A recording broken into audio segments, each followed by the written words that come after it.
Welcome, Sarah Massey. We're so glad to have you talking with us at the Enthuse Foundation. So tell me a little bit about freeQ, your new business venture.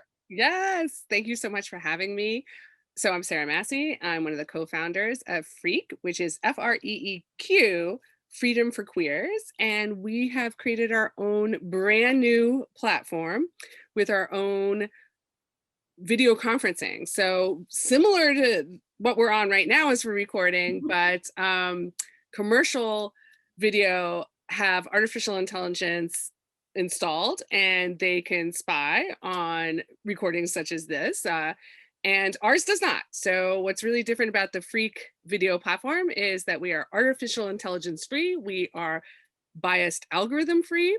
We are not spying on our users, we are not censoring, and we are not selling our user data. So we are a tech company that can expand and scale for the demand that folks have for using great tech and having wonderful online events. And yet we're also kind of like a theater because we can rent the space, sell your tickets, and we're not, as I said, spying on your users or using their data.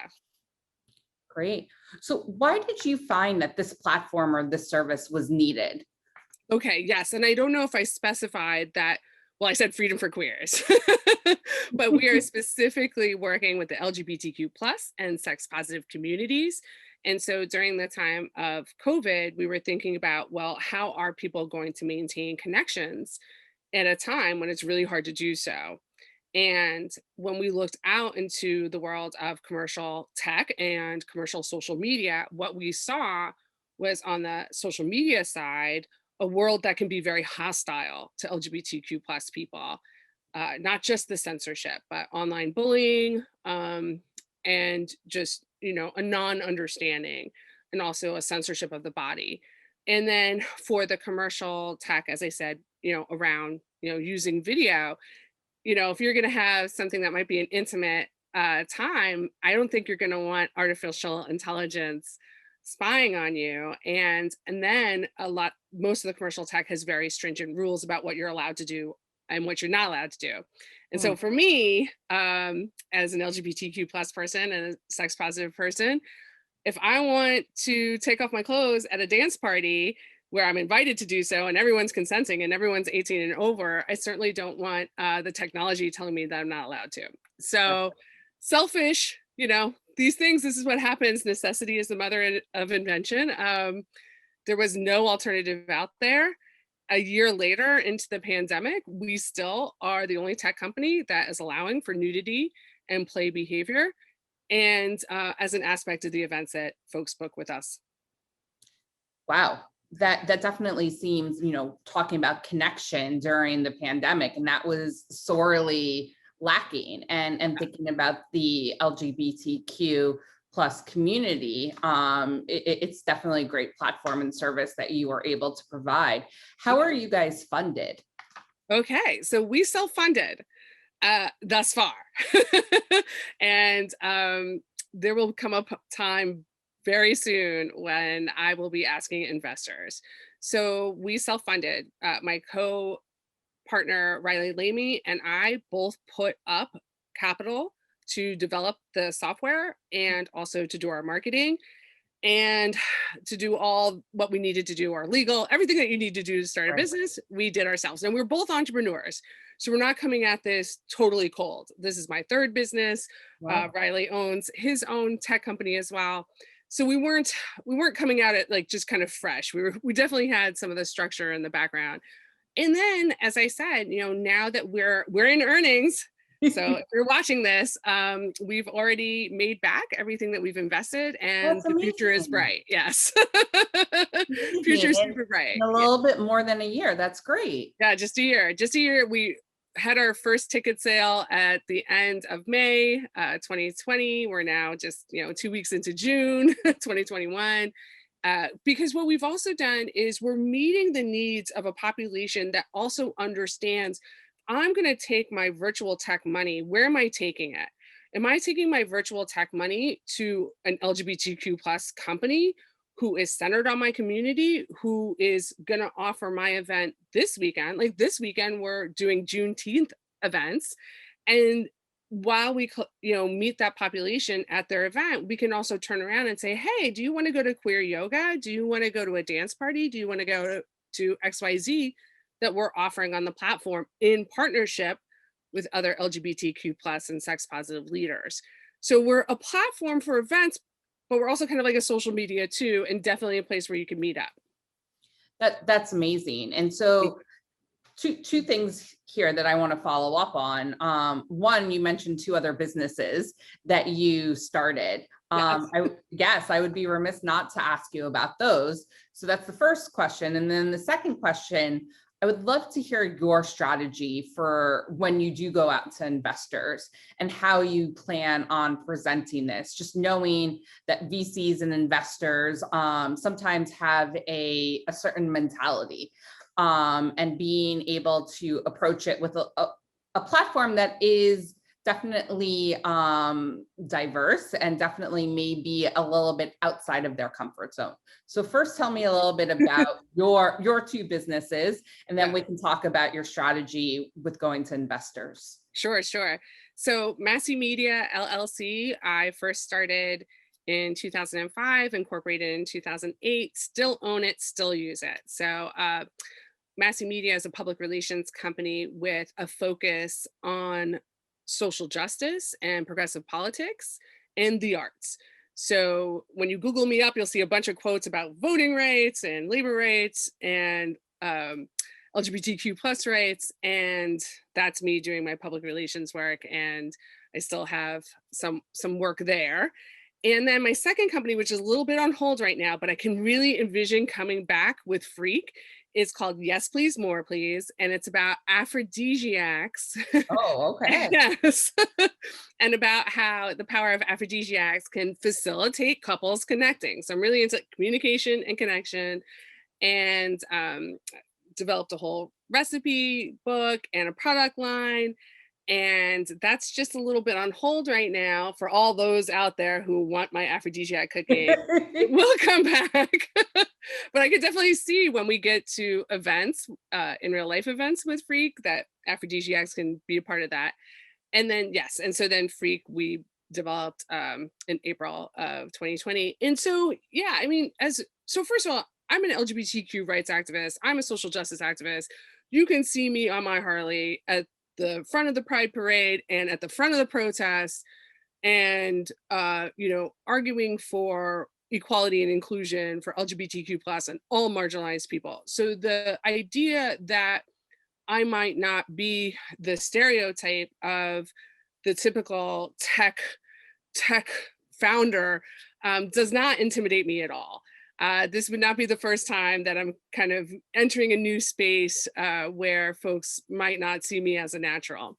But I would say, look at my business acumen since 2005, and you will see that I'm a natural entrepreneur. So that's number one.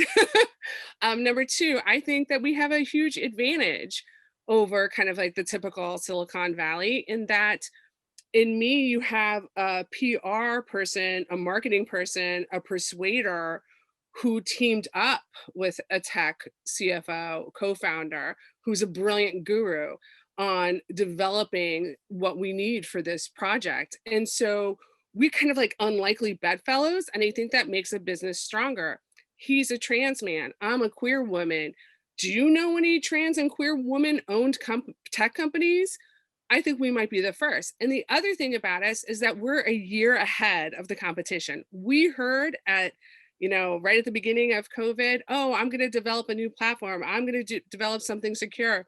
I understand the needs of the LGBTQ plus community. I'm going to do it. We did it.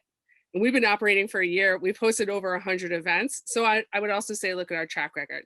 Now, for me personally, I'm building a proposal right now, which is called Blow Our Cap Off. Oh, okay. We have fun at freeQ.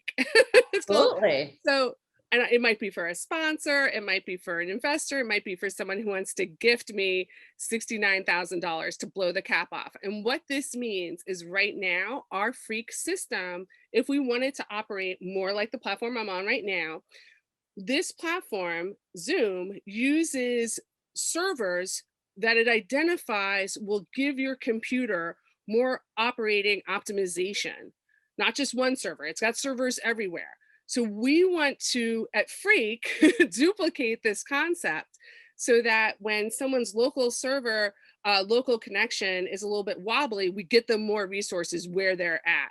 And so that's why we call blow the cap off, because we're going to blow the cap off. How many members can we get on our site at the same time? So right now we're built for tens of thousands. When we blow the cap off, we'll be built for hundreds of thousands of users to be on the system at the same time. So we would love a sponsor, a gift, an investor, anyone who believes that the LGBTQ plus and sex positive communities deserve our own video tech to come on down, give me a call, and I'd love to work with you. Great. So talking a little bit more specifically about your strategy in going to investors and maybe VCs, do you have like a target in mind? Do you have a strategy? Are you going to go seek out angel investing and just start applying to those groups? Or do you have like specific connections that you plan on using? Well, first of all, I'm very grateful that I've had a Rolodex of, 20 years in Washington, D.C. And so when you're successful in persuasion in DC, you make connections that have resources. So first of all, I'm going to start with my Rolodex, right? Because I think one of the things is is the jump to understanding who we are and what we're doing. And so it's going to be easier with folks who are LGBTQ plus or other marginalized populations who are also worried about or concerned about security and about LGBTQ plus folks having our own sites where we can meet and be safe and secure. So I just think that that's much easier when folks understand me and get where we're coming from. And then, angel investors, I'm open to everything. I'm also already starting to approach like just via LinkedIn, right? Just asking folks for advice. Hey, do you know who's interested in this? Hey, have you seen this before? And then what I'm seeing is a lot of women, especially POC women, coming out and saying, look, we know that this has been a biased area and we're overcoming it by funding ourselves. And so I want to look for the person who, like me, says, I'm going to overcome the barrier. For us, it's been the barrier of commercial tech. Commercial tech's not serving our community. So we're going to overcome by building it ourselves. So I'm very much interested in talking to other women, other LGBTQ plus people, and other folks who understand that what we're up against is actually could be, everybody kind of takes social media for granted, but it's not always a positive thing. And it's certainly not always a safe place for LGBTQ plus people. And so let's overcome that by building something. So I don't have the perfect strategy yet, but I also have earnings. So I think that when we get to the table and the investors can see the potential, I think they're going to be very excited to join with us. Well, I've no doubt just by talking to you that you will come up with the perfect strategy and that you will convince one or a few very lucky investors to invest in you. But from an education standpoint and somebody who is maybe just looking into the community and not a member of the community, if you could just describe very high level some of the challenges that the LGBTQ community has on social media that makes it maybe not the safest place. Right. So let's just first start with the fact that, okay, we're going to talk about the United States of America, which is where I'm from, where I think you're from, where people are probably watching this. The LGBTQ plus community does not have uniform non-discrimination protections in every state in this country. So when we're talking about non-discrimination protections, I'm talking about, do I have the ability to rent an apartment and not be discriminated against for my gender identity or my sexuality? That's not everywhere in the country. So I could get married to my female partner on the weekend. It's nationally legal, but then get kicked out of my apartment or lose my job, depending on what state I live in. And so this kind of mentality that allows for discrimination against any marginalized population, it comes across in policymaking and it comes across in individual interactions. And so when I say individual interactions on social media, some social media actually encourages people to click on violence and hatred because it keeps our attention. And so who is on the receiving side of violence and hatred in the United States of America? Marginalized populations, the Black population, immigrants, Muslims, LGBTQ plus folks, and even women just in general. So what occurs is bullying, what occurs is hate speech. And then I would even say that many of these platforms have been used to organize direct violence. Saying, if you're experiencing something on our platform, we want to hear from you immediately. And every single event that's occurring on my platform has live hosts available to help if, goddess forbid, there's any hatred, any isms, any violations, live and in the moment. Yes, that might be more person power than a bot or an algorithm, but think of the consequences. And that's what I would say to any other, owner in a tech area. And my company seeks to do exactly the opposite. We seek to uplift the LGBTQ plus community by offering amazing events that they're not going to see anywhere else, that are about consent and love and joy and happiness and connection. And like I said, we're live moderating. We are there. You come to an event, it could be me. I have a little star on my video that says I'm a host. It could be anyone else at my company. And goddess forbid something occurs, you tell us in real time and we deal with it in real time. The other great thing about my product is we can kick people out instantaneously and we can lock out their emails forever. So, we are thinking about safety all the time. We're thinking about how to moderate and to facilitate a really great experience. And I just think that some of the other businesses, they went for profits before the people, and we're not interested in that. We're interested in the people. No, great. And I appreciate you giving us that background, because I think that for a lot of us, we're just not educated in the challenges associated. So having that perspective is very, very helpful. Thank you. Yeah. And I appreciate the question. And I know enough about myself to know that I get very into the political aspects. As you probably saw the persuader come out of me. But I also, at the end of the day, really do believe it. I really do believe that all queer folk and all folks of all marginalized populations, we should be safe on social media. We should be safe in our interactions. And we deserve more. And so that's where freeQ comes in. First, we came up with an idea about how to do live events tech without artificial intelligence and without spying, so that our users feel safe. And then we developed, well, hold on a second. What more can we offer? Community standards. There's always hosts available. And we're constantly evolving. So we're in fact having an event next weekend. And our very first kickoff event is a live conversation with LGBTQ plus and sex positive leaders about how do you negotiate consent online. Because we want everyone who comes to our festival at the end of June to feel great about what are the rules and what's consent. No, I love that. I love that your approach, you're, tackling these topics, but doing so in a very responsible and safe manner for everybody. And so I appreciate that. But I wanted to talk about how do you think other companies, so we see a lot during June, we see a lot of rainbows, and we see a lot of companies, getting behind Pride Month and wanting to, celebrate the LGBTQ plus community. And then come July, the rainbows go away.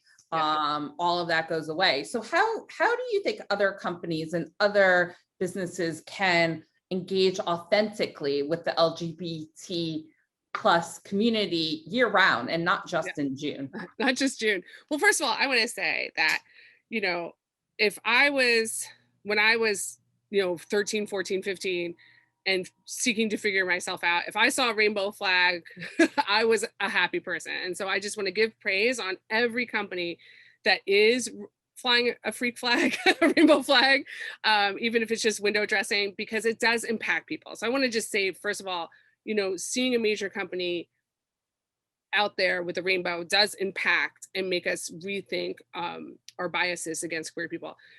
Then I want to say, invest in us year round, right? Like, Okay, when you bought that flag, did you buy it from a queer uh company? So that's first of all, if you're making these purchases that reflect the rainbow and all of our flags, did you buy it from an LGBTQ plus community? Hey, we're an LGBTQ plus, video conferencing and virtual events platform. Did you book your event with us? I know who did.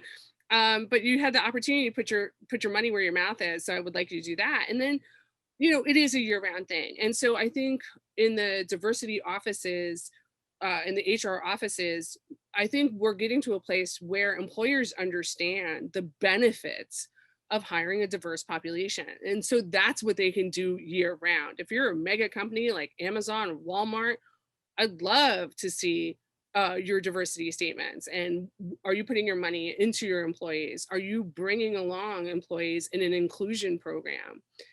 uh, to me, that's how we become less marginalized, and that's all of us, not just LGBTQ plus people. I want to just make sure that everyone understands when I'm talking about marginalized populations, I'm also advocating for Black people, Indigenous people, all marginalized populations in the United States. I'm working in the community that I represent right now and across all communities. So that's what they can do all the time is, yeah, Black Lives Matter just wasn't last summer. It's all the time. Right. And so who are you hiring? Where are you investing your money? Right. But And overall, I want the message to be more, please. More rainbow flags 24/7. It's not just LGBTQ plus pride, it's all of us pride. And dedication to diversity and inclusion should be happening 24/7, 365. Great. And so we spoke about bigger businesses and brand name businesses, thinking about everyday, places, whether it's the local fashion boutique or a startup food business that maybe has a rainbow cookie just Yes. just yeah just during pride, and talking a little bit about that and how to make it feel a little bit genuine rather than, hey, we're just trying to sell a cookie.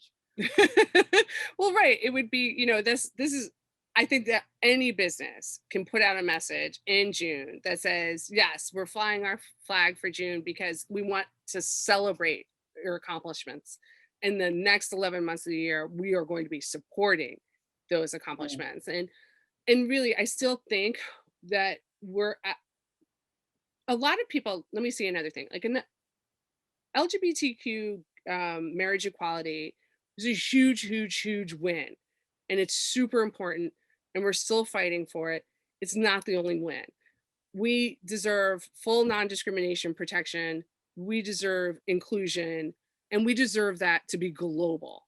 Okay. It's not just the United States, it is a global phenomenon of hatred towards any marginalized population. But this hatred towards LGBTQ plus people can result in death and murder and violence. And we have a tragedy of horrible epidemic violence against trans women in our own country. So, right, celebrate with us in June, have the party, have the Madonna dance at the end, and then come back the next 11 months of the year and invest in companies like mine and invest in other marginalized leaders who can then bring you the support and the need all the time, right? And so again, like any small business, I know when you're starting out, you might not have the opportunity for inclusion, but as you build, every time you get an opportunity to hire, what populations are you hiring from? How much work can we do to be as inclusive as possible for people with different abilities? um, that's something I ask myself all the time. That's a commitment that my company is making. And we're small right now, and we are ensuring that every time that we're paying out to other marginalized populations. And it's not that hard, y'all. It's not too hard to just kind of rethink for a second, step back and say, well, am I helping here, or am I just kind of perpetuating what's been done? Mm. And I think in a way, COVID has given us a great moment to pause and say, ooh, maybe we need to rethink think things. One of our employees needs an accessible house all the time. She's able to work from home. Uh, why couldn't she work from home all the time? You know, even when offices come back at some level. So that's part of what we're doing too, is creating better access. Awesome. And I love what you said about, we celebrate our accomplishments in June and support the rest of the year. And that really resonated with me. So I love that. Um, and just being mindful of time, Sure. my final question here for you is, what advice would you give other entrepreneurs that are members of the LGBTQ plus community? And sometimes they are a little bit hesitant to be their full self, especially when pitching to consumers, posting on social media, posting or communicating with investors. What advice would you give them? Well, let me first say that your question is so apropos. And I think that as LGBTQ plus people, we are constantly receiving the message that we need to be normal, that we need to hide our sexuality, that we need to hide our gender preferences.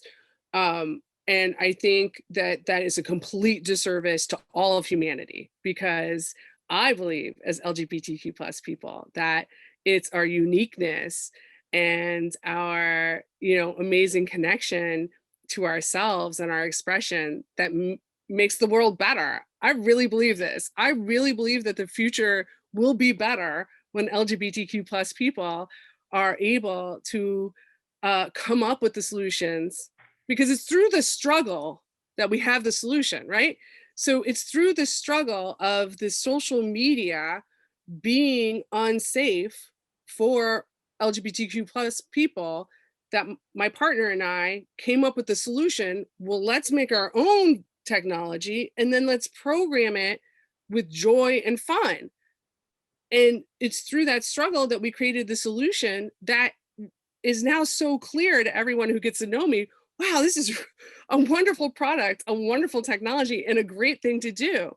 And so if the world is saying to me, oh, Sarah Massey, go be normal, stop wearing all your leather and riding your Harley, you're loud and wild, would I have been able to, if I took that message, where would I be today? I certainly wouldn't have been in this position to create something new that I think solves a lot of problems I'm really excited about.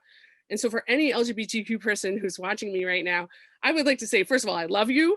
Thank you for being here. Thank you for being any type of self who you want to be at this moment. And I believe that when you are more authentically you, you will make the world better. And I believe that being our full authentic selves, and then yeah, we might not be as accepted, we might not get as much access, and that's a terrible thing, and that's a structural problem that doesn't lay on my shoulders solely or your shoulders solely. And we can come out here and help each other, and then just demonstrate, hey, I really think that people are going to love coming on my platform, and if they have biases against LGBTQ plus folks, that's on them. Great. Well, thank you so much, Sarah Massey. It was so great talking to you. I really appreciate your insight, your experience, and everything, and your love that you've shown the Enthuse Foundation, and really excited to see where freeQ goes, and think that it could really be a amazing platform for a lot of people, just bringing their full authentic selves to it. Yes, please. Yes. And we are having what we're calling freeQ Pride Fest.